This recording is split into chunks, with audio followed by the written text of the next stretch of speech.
Hello साथीहरु नमस्ते।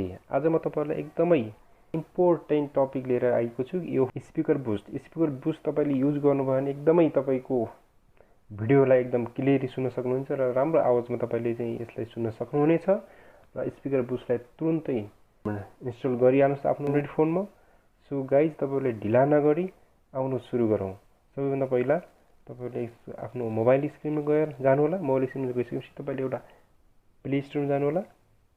Play स्टोरमा क्लिक गरिसकेपछि तपाईले यसमा स्पिकर बुस्ट सर्च गर्नु होला। स्पिकर बुस्ट सर्च गरिसकेपछि यसलाई चाहिँ इन्स्टल गर्नु होला। एकदमै 100% काम गर्छ गाइज। यसलाई चाहिँ एप्लाई गर्नु होला। तपाईको मोबाइलमा सानो आवाज आउने त्यस्तो प्रब्लम छ भने यस एप्लाईलाई तपाईले चाहिँ युज गर्नुभयो भने 100% काम गर्नेछ। सो एकदमै यसलाई एप्लाई गर्दा एकदम ध्यान दिनु होला। सो यस्तो किसिमको इन्टरफेस आउनेछ। यसरी स्टार्ट माई ट्रायलमा नगएर तपाई सिधै माथि एरो ब्याक छ, एरो ब्याकमा जानु होला। देन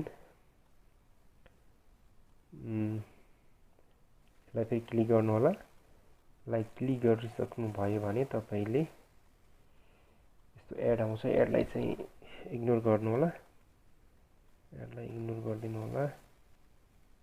देन सेटिङको अप्सन आउँछ गाइज। यस सेटिङको अप्सनलाई क्लिक गर्नु होला। Then so volume control, then maximum allowed.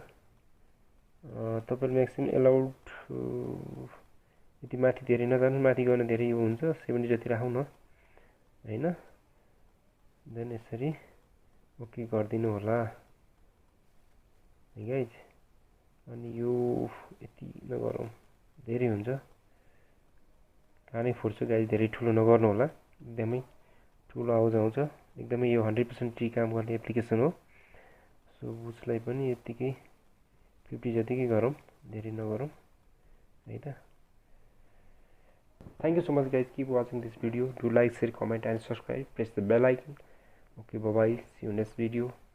Take care. Jai Nepal.